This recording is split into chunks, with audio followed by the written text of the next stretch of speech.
നമസ്തേ. ഇന്നത്തെ ക്ലാസ്സിൽ എപ്പിസോഡ് 1 മുതൽ 36 വരെയുള്ള എപ്പിസോഡുകളിൽ കുറച്ച് സംശയങ്ങളുണ്ടായിരുന്നു. അപ്പം അത് ഒന്ന് എടുക്കാമെന്ന് വിചാരിച്ചു. അപ്പം അതിന് മുൻപ് 2 കുഞ്ഞു ശ്ലോകങ്ങൾ, നല്ല രസകരമായ ശ്ലോകങ്ങളാണ്. ആദ്യം 2 ശ്ലോകങ്ങൾ ഒന്ന് വായിക്കാം ഞാൻ. ഭോ ദാരിദ്ര്യ നമസ്തുഭ്യം സിദ്ധോഹം ദായിൻ്റെ അടിയിൽ ധനം ഉള്ള സിദ്ധോഹം. ഇത് അവഗ്രഹമാണ്, സൈലൻ്റ് ആയിട്ടുള്ള ആ ഉണ്ടെന്ന് അർത്ഥം. ഒരു ഡോളർ സിമ്പിൾ പോലെ ഉണ്ട് കാണാൻ, നീട്ടിയിരിക്കുന്ന യെസ്. അപ്പം അവിടെ നമ്മൾ പദം പിരിക്കുമ്പോൾ ആ ചേർക്കണം. സിദ്ധോ അഹം എന്ന് വരും അവിടെ. ത്വത് പ്രസാദതഃ പശ്യാമ്യഹം ജഗത് സർവം ന മാം പശ്യതി കശ്ചന. ഭോ ദാരിദ്ര്യ നമസ്തുഭ്യം സിദ്ധോഹം ത്വത് പ്രസാദതഃ പശ്യാമ്യഹം ജഗത് സർവം ന മാം പശ്യതി കശ്ചന. രണ്ടാമത്തെ ശ്ലോകം കൂടി ചൊല്ലിയിട്ട് അതിൻ്റെ അർത്ഥം നോക്കാം. അശനം മേ വസനം മേ ജായാ മേ ബന്ധുവർഗോ മേ ഇതി മേ മേ കുർവാണം കാലവൃക്കോ ഹന്തി പുരുഷാജം. ആദ്യത്തെ ശ്ലോകത്തിൻ്റെ അർത്ഥം നോക്കാം. ഭോ എന്ന് വെച്ച് കഴിഞ്ഞാൽ സംബോധന ചെയ്യുമ്പോഴാണ് ഭോ എന്ന് വിളിക്കുക. ഹേ, അരേ, ഐ എങ്ങനെ വേണം ഉപയോഗിക്കാം. ഭോഹോ. അപ്പം ആരെയാണ് അഭിസംബോധന ചെയ്യുന്നത്? ദാരിദ്ര്യ സംബോധന ചെയ്യാണ്. എന്താണ്? നമസ്തുഭ്യം, തുഭ്യം നമഃ. എല്ലാവരും അങ്ങേക്ക് നമസ്കാരം. എല്ലാവരും ദാരിദ്ര്യത്തിന് പഴിക്കുകയാണല്ലോ ചെയ്യുന്നത്. ഓ, നശിച്ച ദാരിദ്ര്യമാണ്. പക്ഷെ ഈ ഒരു കവി ദാരിദ്ര്യത്തിന് നമസ്കാരം പറയാണ്. നമസ്തുഭ്യം. എന്തുകൊണ്ടാണ് നമസ്കരിക്കുന്നത്? എന്താണ് എന്നിൽ അത്രയുള്ള ഒരു മഹത്വമുള്ളത്? സിദ്ധോഹം ത്വത് പ്രസാദതഃ അങ്ങയുടെ പ്രസാദം കൊണ്ട്, അനുഗ്രഹം കൊണ്ട്. സിദ്ധോഹം അഹം സിദ്ധഃ ഞാൻ സിദ്ധനായിരിക്കുന്നു. എങ്ങനെയാണ് സിദ്ധി നേടിയത്? സിദ്ധനായിരിക്കുന്നത് സിദ്ധിക്ക് പല പണമുണ്ടോ, പ്രശസ്തിയുണ്ടോ, എന്തെങ്കിലും പ്രത്യേക കാര്യമുണ്ടോ? പശ്യാമ്യഹം ജഗത് സർവം. എന്താണ് സിദ്ധി എന്നാണ് അടുത്ത പദിയിൽ പറയുന്നത്. പശ്യാമ്യഹം, പശ്യാമി അഹം എന്നുള്ളത് ചേരുമ്പോൾ പശ്യാമ്യഹം, പശ്യാമി അഹം, അഹം പശ്യാമി ഞാൻ കാണുന്നു. എന്തിനെ? ജഗത് സർവം ജഗത്, എല്ലാ ജഗത്തിനെയും ഞാൻ കാണുന്നു. പക്ഷേ ന മാം പശ്യതി കശ്ചന ആരും മാം എന്നെ ന പശ്യതി കാണുന്നില്ല. അതാണ് വലിയൊരു സിദ്ധി.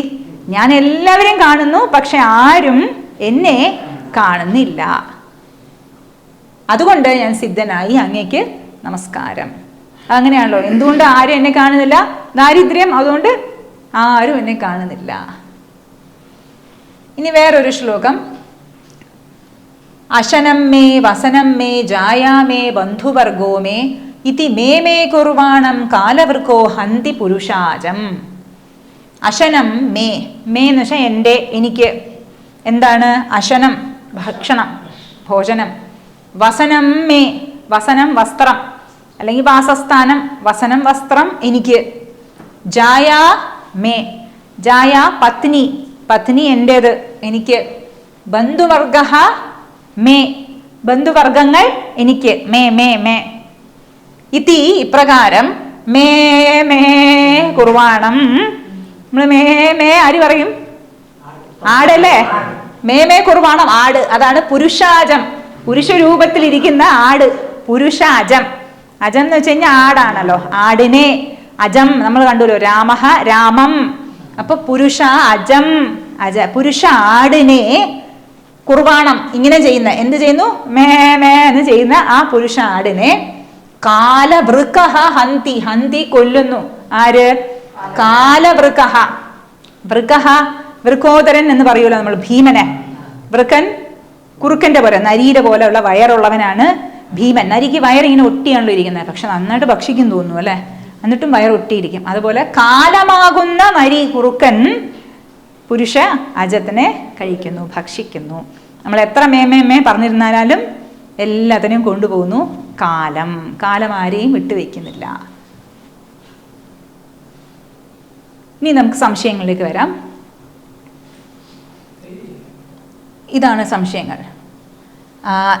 ഞ്, ഇത് ഞ് ആണ്. ചവർഗത്തിലെ അവസാനത്തെ അക്ഷരം, അനുനാസികമാണിത്. ച ഛ ജ ഝ ഞ. അപ്പൊ അതിന്റെ പാതി ഞ്. ഞ് പ്ലസ് ജ എന്ത് വരും? ഇഞ്ച. അപ്പൊ അതിലുള്ള പദങ്ങൾ എഴുതിയിട്ടുണ്ട്. അഞ്ജന. അഞ്ജന നമ്മുടെ ഹനുമാന്റെ അമ്മ അഞ്ജനാദേവി. ശിവന്റെ വേറൊരു പേര് മൃത്യുഞ്ജയ. മൃത്യുഞ്ജയ. അപ്പൊ ഞ ജ, മൃത്യുഞ്ജയ. ഇതിനെയും ഇതിന് നേരെ തിരിച്ചിടാണ്. ഇത് ഞ പ്ലസ് ജ ആണ്. ഇനി ജ പ്ലസ് ഞ. ഇതെന്താകും? ജ്ഞാനം ഞാകും. രണ്ടിനും വ്യത്യാസമുണ്ട്, രണ്ടും ചിലപ്പോൾ കൺഫ്യൂഷൻ ആവാറുണ്ട്. അപ്പൊ ജസ്റ്റ് എഴുതുന്നേ ഉള്ളൂ. ഇതിന് നേരെ തിരിച്ചിടുകയാണെങ്കിൽ വ്യത്യസ്തമായി പോവും അർത്ഥം.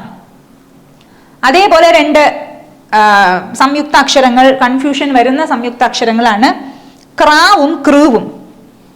അത് വായിക്കുമ്പോഴും പാരായണം ചെയ്യുമ്പോഴും ശ്രദ്ധിക്കേണ്ട ഒരു കാര്യമാണ്. ഇതിന് നമ്മൾ ക്രാ എന്ന് പറയും, ക്ര. ഇതിന് കൃ എന്ന് പറയും, കൃ. രണ്ടിനും വ്യത്യാസമുണ്ട്. ക്രാ കൃ. ഗ്രഹം ഗൃഹം. ഗൃഹം ഇങ്ങനെ വരും, ഗൃഹം വീട്. ഇനി ഇതുപോലെ വരാണെങ്കിലോ ഗ്രഹം, നക്ഷത്ര ഗ്രഹങ്ങൾ, പ്ലാനറ്റ്സ്.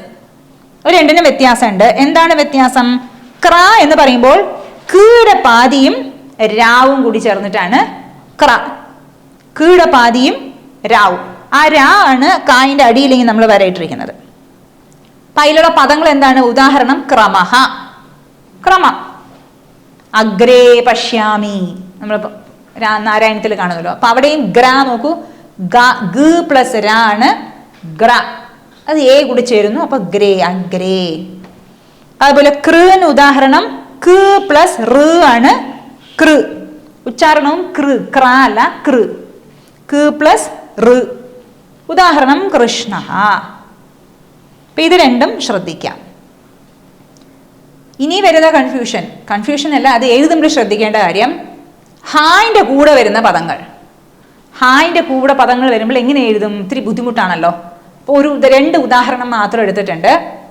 ഹ് ഹായിന്റെ പാതി, വ ഹ്വ, ഹ്വ, ഹ്വ. ഉദാഹരണം ജിഹ്വാ, നാവ്, ജിഹ്വാ. അപ്പൊ അത് ഇങ്ങനെ എഴുതാം. ഇതാണ് കുറച്ചുകൂടെ സിമ്പിൾ. ഹായിന്റെ പാതി അങ്ങനെ തന്നെ ഇടുക, എന്നിട്ട് വാ ഇടുക.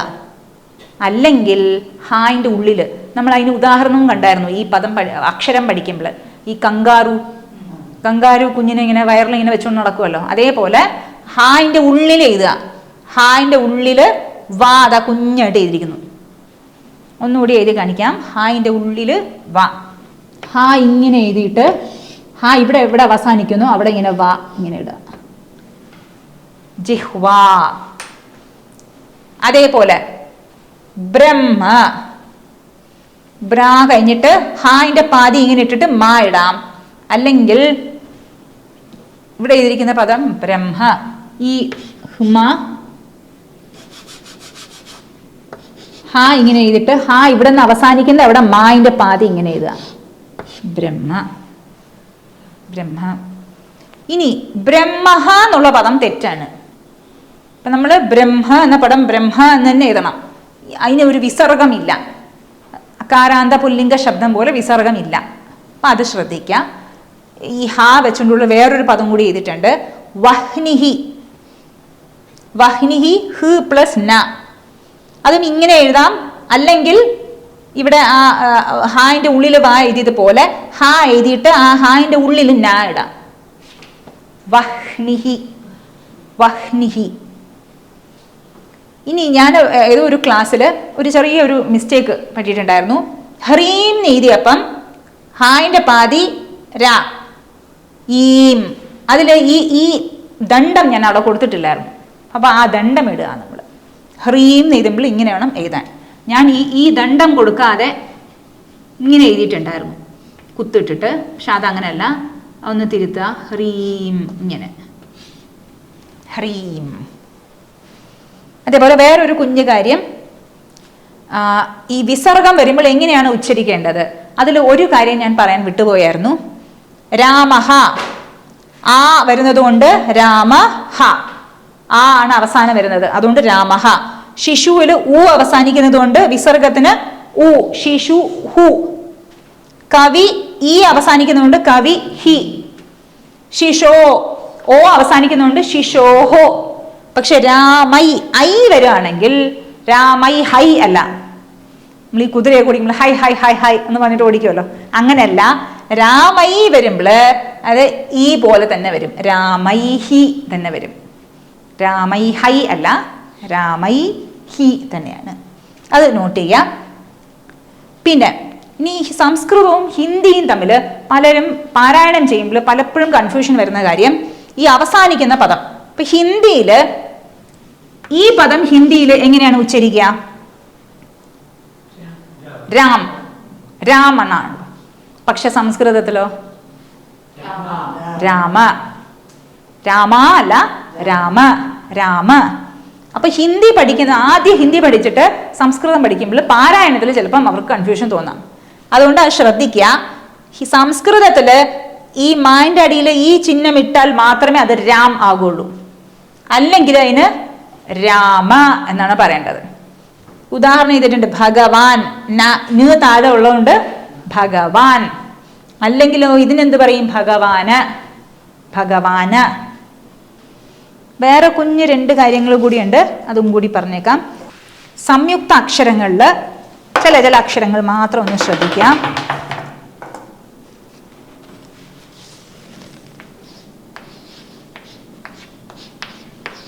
ക പ്ലസ് ഷ, ഇതാണല്ലോ ക്ഷ, ഇക്ഷ.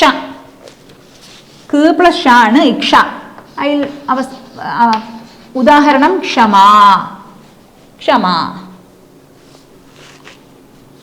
അതേപോലെ ശ്ര, ഈ പദം ശ്ര, ശ്രമഹ, പരിശ്രമഹ. ഇത് എങ്ങനെയാണ്? എന്ത് രണ്ടിന്റെ കോമ്പിനേഷനാണ്? ഷ് പ്ലസ് ര. ഈ ഷിന് ഇങ്ങനെ എഴുതാം,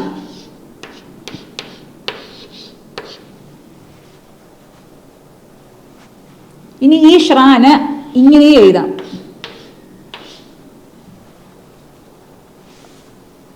കുഞ്ഞു കാര്യം. അതേപോലെ ത്ര, ത എന്ന് പറയുമ്പോൾ ത് പ്ലസ് ര. ഇതിന് വേറൊരു രീതിയിൽ എഴുതാം, ഇങ്ങനെ എഴുതാം, ത്ര, ത്ര.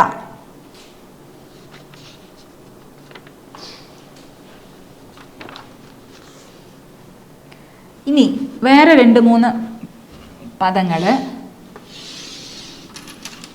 വന്ദന,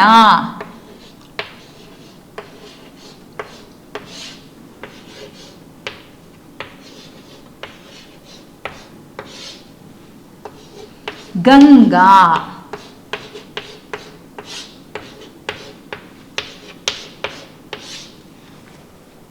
വന്ദന, ഗംഗ, സംഗീത, ആനന്ദ എന്നുള്ള ഉദാഹരണമാണ്. രണ്ടെണ്ണം മാത്രമേ എഴുതിയിട്ടുള്ളൂ. ഇതിപ്പോ ഇത് രണ്ട് രീതിയിൽ എഴുതാം, ശരി തന്നെയാണ്. വന്ദന ഈ ന ഇങ്ങനെയും എഴുതാം, ഇല്ലെങ്കിൽ വായിന്റെ മുകളിൽ കുത്ത്. അതുപോലെ ഗംഗ, ഗായിന്റെ മുകളിൽ കുത്ത്, ഇങ്ങനെ എഴുതാം, ഇങ്ങനെ എഴുതാം. പക്ഷേ വ്യാകരണപരമായിട്ട് കുറച്ചുകൂടി ശരി എന്ന് പറയുന്നത് രണ്ടിലും ഏതാണ്? ഇതാണ് ശരി കുറച്ചുകൂടി. എങ്ങനെയാണ്? ക്ലാസ്സസിൽ ഞാൻ സൂചിപ്പിച്ചിട്ടുണ്ടായിരുന്നു. സ്വരം, അനുസ്വാരമാണല്ലോ ഇത്, ഈ കുത്ത്. അനുസ്വാരം കഴിഞ്ഞിട്ട് ഏത് അക്ഷരമാണോ വരുന്നത് ആ അക്ഷരത്തിന്റെ വർഗത്തിന്റെ അവസാനത്തെ അക്ഷരമായി പരിണമിക്കാം. അപ്പൊ ഈ അനുസ്വാരം കഴിഞ്ഞിട്ട് ദ ആണ് വരുന്നത്. അപ്പൊ ദ എന്ന വർഗം ഏത് വർഗത്തിലാണ്? തവർഗത്തിലാണല്ലോ. ത ഥ ദ. തവർഗത്തിലെ അവസാനത്തെ അക്ഷരം ന, ന ആണല്ലോ. അതുകൊണ്ട് അനുസ്വാരം എന്തായി മാറുന്നു? ന ആയി മാറുന്നു. അതേപോലെ ഗംഗ എഴുതുമ്പോൾ അനുസ്വാരമാണ് ഇവിടെ. അത് കഴിഞ്ഞിട്ട് വരുന്നത് ഗ. ഗ കവർഗത്തിലെ അക്ഷരമാണല്ലോ. കവർഗത്തിന്റെ അവസാനം ക, ഖ, ഗ, ഘ, ങ. അപ്പൊ അനുസ്വാരം എന്തായി മാറുന്നു? ങ. അപ്പൊ അത് ഗംഗ എന്നാകുന്നു. അതേപോലെ തന്നെ സംഗീത അല്ലെങ്കിൽ സംഗീത, ഇതും ഈ അനുസ്വാരം വേണമെങ്കിൽ ഈ ങ ആയിട്ട് മാറാം. കമ്പൽസറി അല്ല, മാറാം. ഇനി ഓൺലൈനായിട്ട് പഠിക്കുന്നവർക്ക് എങ്ങനെയാണ് സംശയമൊക്കെ എങ്ങനെ തീരും, അവരെഴുതുന്നതൊക്കെ ശരിയാണോ എന്നൊക്കെ അറിയാൻ എന്താ ഒരു മാർഗം? ഇപ്പം നമ്മൾ പരീക്ഷയൊക്കെ എഴുതുകയാണെങ്കിൽ എഴുത്തൊക്കെ നമ്മൾ ശ്രദ്ധിക്കണം, അക്ഷരശുദ്ധിയോടെ ചെയ്യണം, എന്നാലേ പരീക്ഷയൊക്കെ എഴുതാൻ പറ്റുള്ളൂ. പക്ഷെ നമുക്കിപ്പം അർത്ഥമൊക്കെ മനസ്സിലാക്കാൻ ആണെങ്കിൽ അത്രത്തോളം അതിൻ്റെ ആവശ്യം വരില്ല. പിന്നെ നമ്മൾ സ്റ്റഡി മെറ്റീരിയലൊക്കെ നമ്മൾ അറ്റാച്ച് ചെയ്യാം ഡിസ്ക്രിപ്ഷൻ ബോക്സിൽ ഒരു ക്ലാസ്സിൽ സമ്മറി ആയിട്ട്. അപ്പോൾ അത് നോക്കിയാൽ മതി. അപ്പം മനസ്സിലാക്കാൻ സാധിക്കും അക്ഷരങ്ങൾ തെറ്റുണ്ടോ ഇല്ലയോ എന്ന്. എന്തെങ്കിലും സംശയം ഉണ്ടെങ്കിൽ നിങ്ങൾക്ക് ഇമെയിൽ നാരായണീയം ചാനലിൻ്റെ ഇമെയിൽ ID-യിലേക്ക് മെസ്സേജ് അയക്കാം, മെയിൽ അയക്കാം. പിന്നെ വേറൊരു കാര്യം കൂടി സൂചിപ്പിക്കാനുള്ളത്, ഈ സംസ്കൃതം ക്ലാസ്സിൻ്റെ തുടക്ക ഭാഗങ്ങൾ പ്രൊഫസർ ലീലാവതി ടീച്ചറിൻ്റെ ടോക്സും കൂടി ഉണ്ട്. ഒരു 3 വീഡിയോസ് അവൈലബിൾ ആണ്. അപ്പോൾ ആ ടോക്കും കൂടി നമ്മൾ നോക്കുകയാണെങ്കിൽ നന്നായിരിക്കും. കാരണം തുടക്കത്തിൻ്റെ കുറേ കാര്യങ്ങൾ അതിൻ്റെ സ്റ്റഡി മെറ്റീരിയലും കൂടി ആ വീഡിയോയിൽ കൊടുത്തിട്ടുണ്ട്. അതുകൊണ്ട് അതിൻ്റെ ലിങ്ക് ഈ വീഡിയോൻ്റെ ഡിസ്ക്രിപ്ഷൻ ബോക്സിൽ നമ്മൾ ലിങ്ക് ചെയ്യാം. അതും കൂടി നിങ്ങൾ കാണുക. സംസ്കൃതം ഭാഷയാണല്ലോ. ഇംഗ്ലീഷും മലയാളവും ഒക്കെ പഠിക്കാൻ എന്തൊരു ബുദ്ധിമുട്ടാണല്ലേ.